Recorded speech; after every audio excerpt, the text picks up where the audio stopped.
Hi everyone, আজকে তোমাদের সঙ্গে আমি শেয়ার করব হোমমেড চিলি চিকেন তোমরা কিভাবে বাড়িতে বানাবে।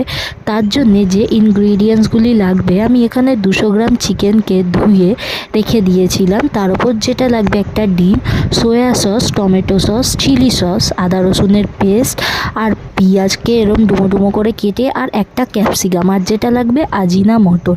এরপর আমরা একটা ম্যারিনেশন করে রেখেছিলাম চিকেনের মধ্যে প্রত্যেকটা ইনগ্রিডিয়েন্টসগুলোকে দিয়ে, যেরকম soya sauce, chilli sauce, tomato sauce, একটু চিনি, নুন, এগুলোকে দিয়ে আমরা একটা ম্যারিনেট করে 10 মিনিট রেখে কড়াইতে সাদা তেল দিয়ে সেটাকে কিছুক্ষণ ফুটিয়ে তার ওপর আমরা চিকেন পাকোড়াগুলো বানাবো বলে একের পর এক চিকেন পাকোড়াগুলোকে ছেড়ে দিলাম।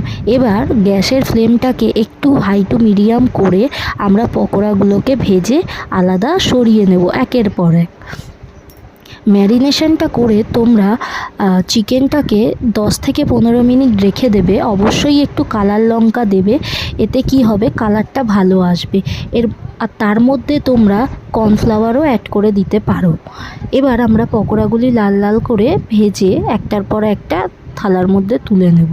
তারপর আমরা গ্রেভিটা বানানোর জন্য ওই সেম সাদা তেলের মধ্যে আমরা পেঁয়াজ, তারপরে ক্যাপসিকাম আর আজিনামটো দিয়ে একটা গ্রেভি তৈরি করে নেব। গ্রেভিটা একটু ফুটলেই তার উপরে চিকেনগুলোকে দিয়ে কিছুক্ষণ 5-10 মিনিট রেখে আমাদের চিলি চিকেন তৈরি। ভিডিওটা ভালো লাগলে একটা লাইক করে দিও।